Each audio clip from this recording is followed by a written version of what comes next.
Halo guys, sebelum lanjut jangan lupa subrek. Pada saat kabut es yang dicor oleh kerangka biru itu bersentuhan dengan tubuh Long Hao Shen, dia hanya merasakan angin sepoi-sepoi menutupi seluruh tubuhnya, yang menekan api sinar mataharinya. Selain itu, gerakannya jelas menjadi lebih lambat, dan perasaan sedingin es memenuhi pikirannya, seolah membuat jiwanya lesu karena kedinginan. Namun, perasaan ini hanya berlangsung sesaat sampai Heart of Flames Lin Xin berhasil memblokirnya. Ketika kabut es menyentuh api, dengan suara terengah-engah, api dari Heart of Flames dan kabut es mulai saling meniadakan. Tanpa ragu, kerangka itu tidak menggunakan es biasa, tetapi hati api Lin Xin juga tidak menggunakan api biasa. Kedua belah pihak saling menetralkan dan api Lin Xin benar-benar menguntungkan. Tapi tentu saja, ini karena efek api sinar matahari Long Hao Shen telah melemahkan serangan dari kerangka sampai batas tertentu. Nyala api di mata kerangka biru itu berdenyut sedikit, dan tongkat di tangannya bergerak dalam lintasan misterius. Saat dia bertindak seperti itu, dia mengucapkan mantra yang tidak diketahui, dan kristal es yang berkilau dan tembus cahaya muncul dari tongkatnya, melayang di atasnya. Kristal es ini tidak benar-benar muncul dengan cepat, tapi Long Hao Shen merasakan beberapa perubahan pada pemandangan di depan matanya, sebelum semua lingkungan menjadi biru es.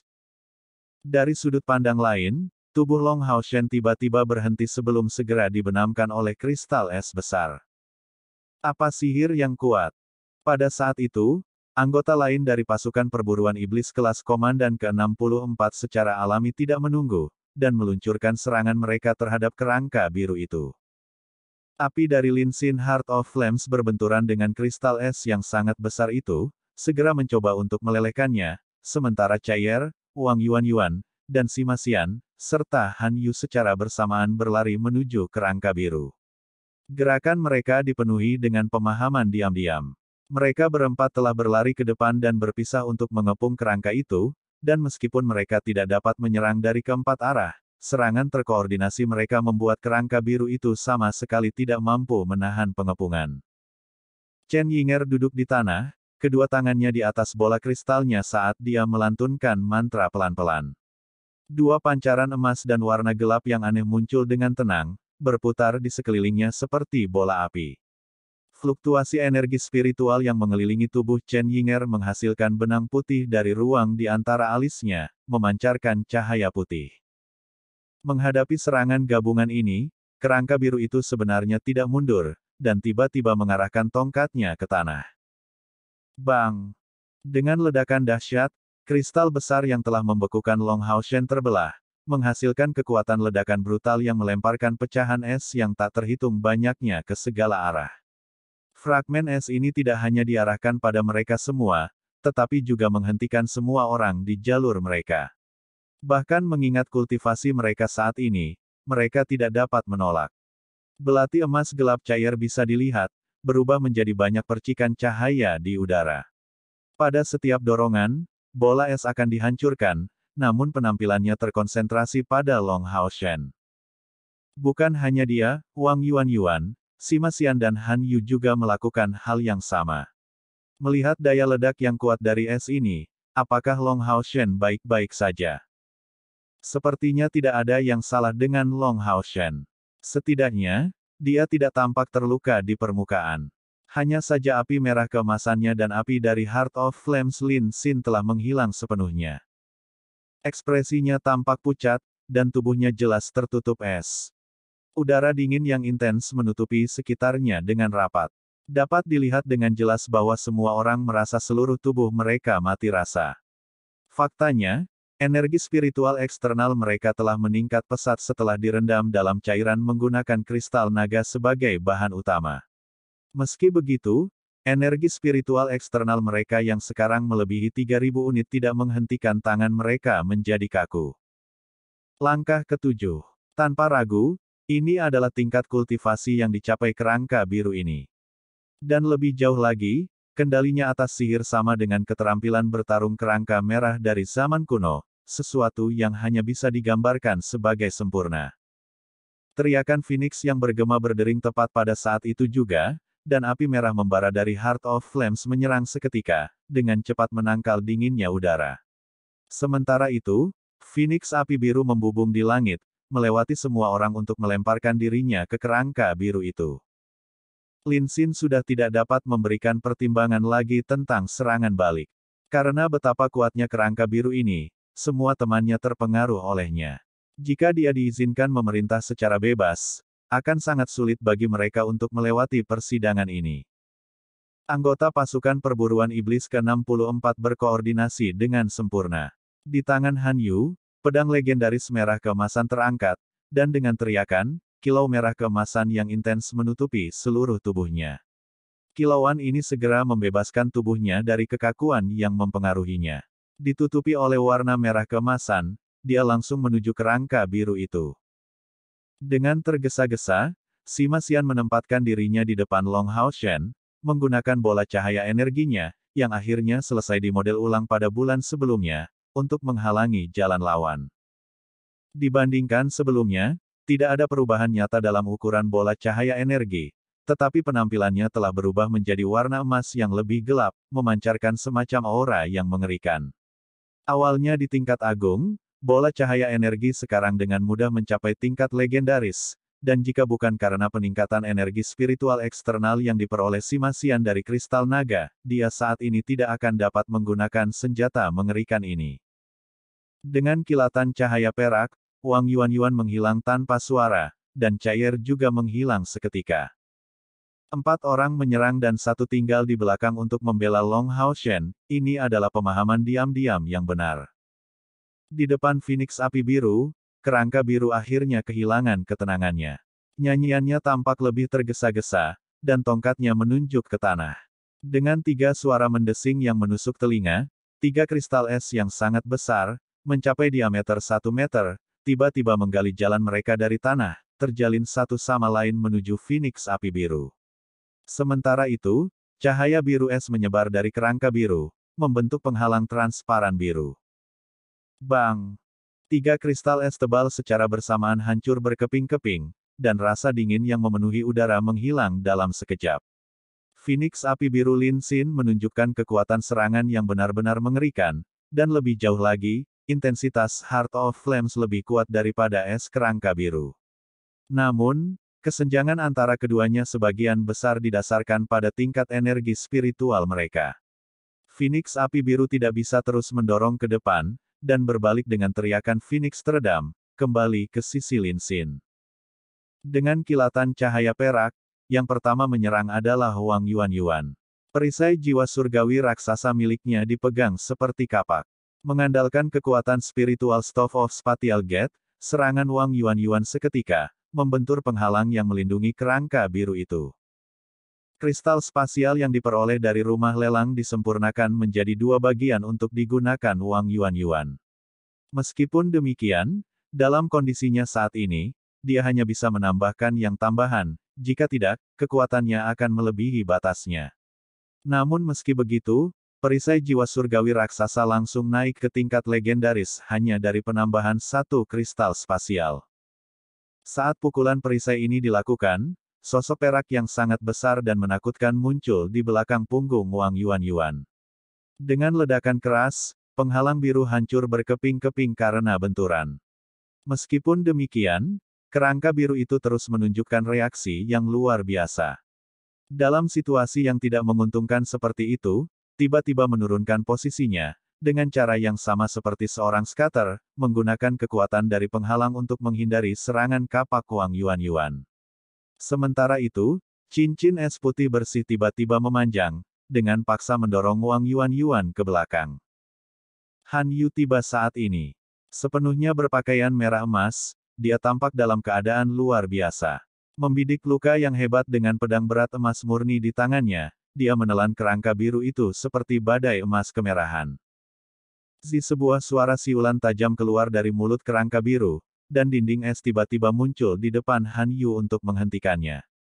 Namun, dinding es itu direduksi menjadi pecahan di saat berikutnya oleh pedang merah emas besar milik Han Yu. Sebuah cincin putih muncul di bawah kaki Han Yu, memicu ledakan instan dan menyapu dia dengan aliran udara beku yang intens. Namun, ketika diselimuti warna emas murni ini, Han Yu tampak tiada bandingnya, sebenarnya mengabaikan semua efek dari aliran udara beku di tubuhnya dan masih mengarahkan pedangnya ke kerangka biru itu. Kerangka biru itu akhirnya tampak mendekati batasnya, api jiwa di matanya berfluktuasi dengan hebat. Melambaikan tongkat sihir di tangannya, itu mendirikan armor pertahanan di sekelilingnya. Fakta bahwa ia memiliki kemampuan sihir yang hebat tidak berarti bahwa kerangka biru ini akan sekuat kerangka merah dalam jarak dekat. Meskipun memiliki pertahanan dari armor es, itu tetap saja terlempar saat tongkat sihirnya terpotong menjadi dua. Lebih mengerikan lagi, sinar merah tua yang menyinari pedang berat Han Yu benar-benar bertambah kental, ketika kerangka biru itu tiba-tiba berhenti dalam penerbangannya ke belakang. Berikut-berikutnya adalah waktu kinerja Han Yu. Saat pedang berat berwarna merah darah berputar-putar di udara, pada setiap serangan, kerangka biru itu akan ditutupi dengan lapisan merah yang mengesankan, dan hanya butuh 3 pukulan untuk menghancurkan pelindung esnya dengan ledakan keras. Serangan terakhir Han Yu langsung ditujukan ke bahu kerangka biru, menebasnya menjadi 2. Dalam keadaan tidak terlihat, cair tidak ikut campur.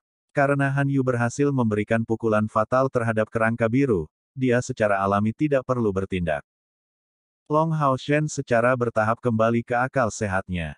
Setelah mempertahankan efek es, hanya wajahnya yang masih terlihat pucat. Kerusakan dari serangan kerangka biru itu benar-benar mengerikan. Beruntung dia memiliki api suci yang dibawakan kepadanya oleh Yating, bersama dengan tambahan dari api sinar matahari dan hati api serta perlindungan suci-suci dari armor sucinya yang mulia, memusnahkan sebagian besar kerusakan dari ledakan. Namun, bahkan kemudian, butuh Long Hao Shen hampir 20 detik untuk mengusir rasa dingin dari seluruh tubuhnya. Seluruh pertempuran tidak berlangsung lama, tetapi kemenangan melawan kerangka biru ini sama sekali bukan kemenangan yang mudah. Bahkan, kekuatan individu Long Hao Shen sudah cukup baginya untuk mencocokkan pembangkit tenaga listrik dari langkah ke-7 dalam duel. Dan butuh seluruh kekuatan mereka untuk mengeluarkan kerangka biru ini. Jika bukan karena efek besar yang dimiliki Phoenix Biru Lin Xin dalam melemahkan kerangka biru ini, mengalahkan lawan ini akan sangat sulit bagi mereka. Tepat sebelum nyanyian Chen Yinger terputus di tengah jalan, muncul 3 gerbang pemanggilan di belakangnya, tetapi gerbang itu menghilang sebelum diaktifkan karena dia tidak menyelesaikan mantranya. Ini adalah keuntungan besar yang diperoleh dari perpaduan antara kompor spiritual kambing hitam dan kompor spiritual waktu. Tentu saja, ini adalah kemampuan yang hanya bisa digunakan sekali sehari, dan untungnya tidak menimbulkan reaksi keras. Bagi pemanggil, kemampuan pemanggilan rangkap 3 adalah sesuatu yang benar-benar bertentangan dengan alam. Tetap saja, Chen Yinger saat ini belum dapat menunjukkan kekuatan penuhnya karena situasi khususnya. Dari bagian kerangka biru yang hancur secara bertahap muncul massa cahaya biru, dan suara yang sedikit meruncing dapat terdengar darinya, pengawal suci ke-11 melapor kepada guru. Kemudian, 2 bagian yang terputus berkibar bersama angin, berubah menjadi 2 sinar cahaya yang langsung menuju Long Hao Shen. Seperti yang terjadi dengan kerangka merah, itu menyatu menjadi melodi abadi di dada Long Hao Shen. Permata di atas Eternal Melody sekarang berbentuk tengkorak putih, dan di samping jejak api merah di permukaan tengkorak, muncul jejak api biru. Tepat pada saat itu, menara keabadian bergetar tiba-tiba, dan kelompok 7 Long Hao Shen jelas merasakan getaran gempa besar. Semua orang dengan cepat berkumpul, dengan waspada mengamati perubahan di sekitarnya. Riak warna emas lembut muncul di Eternal Melody beristirahat di dada Long Hao Shen ini. Dalam cahaya keemasan, jejak ilusi udara menyebar, membuat semuanya terlihat kabur. Warna lembut dan keemasan ini berdesir di udara, dan semuanya menjadi berbeda di mata mereka. Tepat di depan kelompok 7 Long Hao Shen, sebuah patung besar muncul. Meskipun itu hanya sebuah patung, penampilan ke-7 orang itu terfokus padanya, karena itu memancarkan kehadiran menakjubkan yang tak ada habisnya. Patung itu kira-kira mencapai ketinggian 10 meter, dan berdiri diam sepenuhnya. Itu dibalut gaun hitam yang cerah dan indah, di mana beberapa simbol emas muncul. Di atas gaun patung itu mengenakan jubah putih besar dan topi putih, yang memberikan kontras terang dan gelap yang berani dengan gaun hitam. Kombinasi tersebut membuat penampilan sebenarnya dari pria di balik patung ini sama sekali tidak jelas. Tangan kanannya memegang tongkat sihir sepanjang 2 meter, yang merupakan campuran dari hitam, putih dan emas. Ketiga warna ini saling terkait satu sama lain.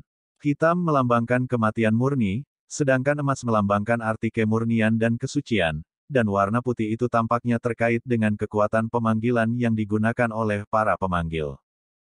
3 jenis logam melingkar bersama, membentuk tongkat mistis ini. Di atasnya duduk kristal besar yang tampak seperti patung tengkorak. Itu sepenuhnya putih, dan tampak seperti versi Eternal Melody yang diperbesar. Melihat patung ini, semua orang gemetar. Meskipun itu hanya sebuah patung, dan semua orang tahu itu bukan makhluk hidup, setiap anggota regu masih merasa terpana merasakan aura inspirasi yang mendalam, bijaksana, dan menakjubkan yang dilepaskan olehnya. Meskipun Long Hao Shen tidak pernah mengakui dirinya sebagai murid dari Slumbering Calamity Elux, dia masih memberi hormat ksatria di depan patung ini. Dia tidak merasakan kesukaan khusus terhadap ahli nujum, tetapi tidak punya pilihan selain mengagumi pembangkit tenaga listrik ini dari zaman kuno. Dari menara keabadian saja, orang bisa melihat betapa mengerikannya orang ini, mungkin berdiri sebagai eksistensi yang sebanding dengan Kaisar Dewa Iblis. Selamat, anakku. Apakah Anda menyukai hadiah yang saya tinggalkan untuk Anda karena menyelesaikan rangkaian percobaan pertama? 12 penjaga suci adalah 12 penjaga saya di masa lalu. Mereka semua memilih untuk mengambil tugas ini secara sukarela. Sayangnya, kehidupan manusia pada akhirnya terbatas, jadi saya hanya bisa membiarkan mereka terus ada sebagai roh yang telah meninggal. Ini adalah salah satu hal paling berharga yang saya siapkan untuk Anda. Apa yang Anda hadapi sebelumnya adalah kekuatan mereka yang ditekan. Jika kamu terus maju, untuk setiap lantai yang kamu selesaikan, sebagian dari kekuatan pengawal suci akan dipulihkan. Maju terus, anakku, dan suatu hari, kamu akan membiarkan 12 penjaga suciku muncul kembali dengan penuh kemegahannya. Sebuah pilar cahaya putih bersih muncul, menyembur keluar dari puncak tongkatnya, dan membesar di depan mata semua orang. Mencapai diameter 3 meter, itu memancarkan fluktuasi spasial yang samar. Lin Xin bergumam pada dirinya sendiri, ahli nujum suci ini terlalu pelit. Kami baru saja menyelesaikan semua uji coba di lantai pertama, namun tidak mendapatkan banyak hadiah. Petik 2. Han Yu tertawa kecil sebagai tanggapan, apalagi yang kamu inginkan sebagai hadiah. Tanpa cobaan di lantai pertama menara keabadian, apakah energi spiritual kita akan tumbuh begitu cepat? Saya khawatir kita masih jauh dari langkah ke-6. Terlebih lagi, kami memperoleh keterampilan, pelatihan tempur, dan juga memperoleh 2 penjaga suci. Bukankah ahli nujum suci ini juga mengatakan bahwa para penjaga suci masih dapat memulihkan lebih banyak kekuatan mereka? Coba pikirkan, jika kerangka merah dan biru yang kita temui dapat memperoleh kembali energi spiritual mereka, dan mungkin bahkan lebih banyak kekuatan, betapa menakutkannya itu. Dan ini hanya lantai pertama menara keabadian. Bagi kami, kesempatan untuk datang ke sini bahkan lebih berharga daripada senjata apapun. Lagi pula, dengan kultivasi kami saat ini, kami masih tidak memiliki cara untuk menggunakan senjata surgawi dalam kemegahan penuh mereka.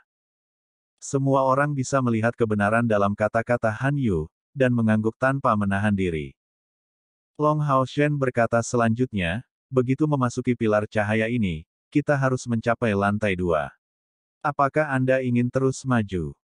Wang Yuan menjawab, Kapten, Anda yang membuat keputusan. Namun, saya pikir Yinger seharusnya tidak datang. Dia baru saja menghabiskan seluruh energi spiritualnya, jadi ikut akan terlalu berbahaya untuknya.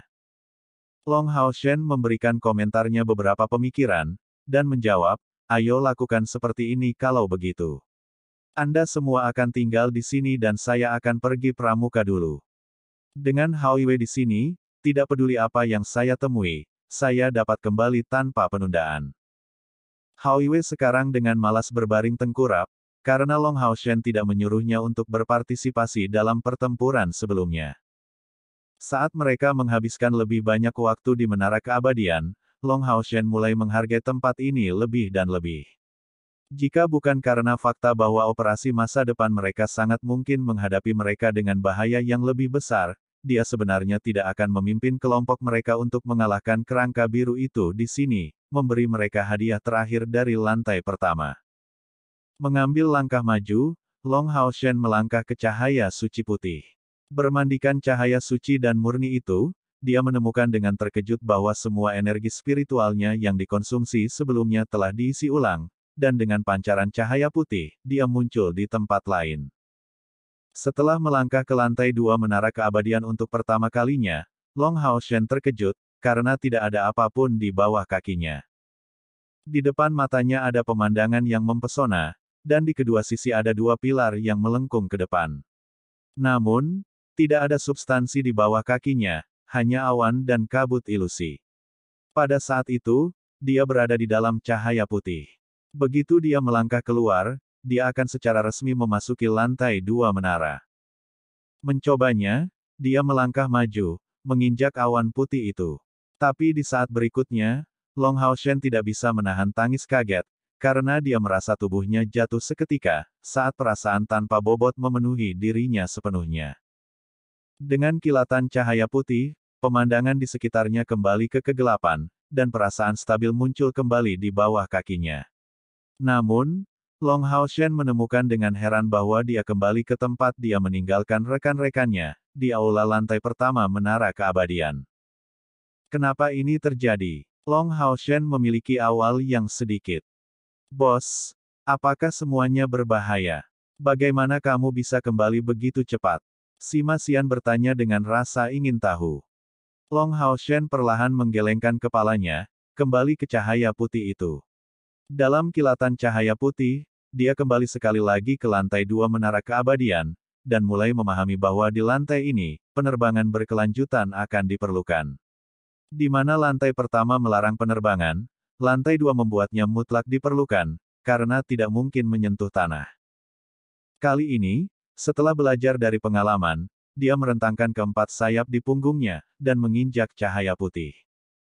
Seperti yang diharapkan, mengandalkan kemampuan terbang dari sayap spiritualnya, dia tidak langsung jatuh.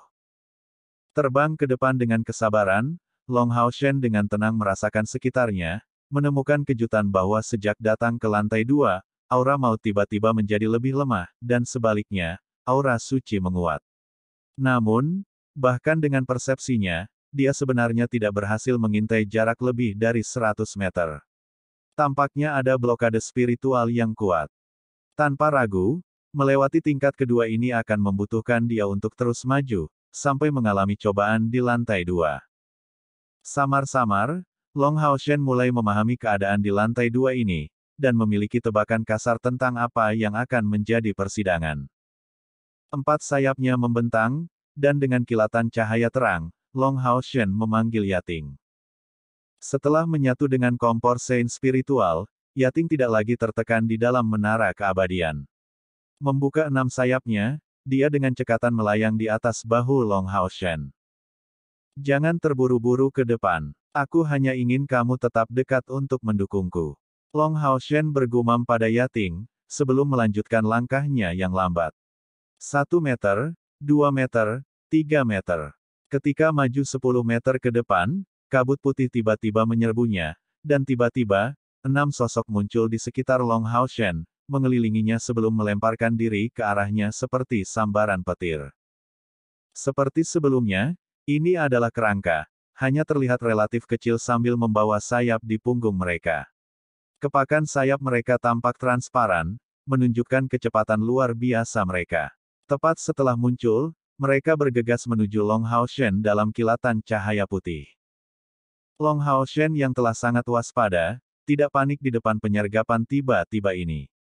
Dia hanya menggunakan perisainya dalam sekejap. Kemudian, penghalang cahaya keemasan tiba-tiba menyelimutinya dari sekeliling. Skill Guardian Knight dari langkah ke-6, Shield Wall. Kemampuan Shield Wall akan melindungi pengguna dari semua sudut.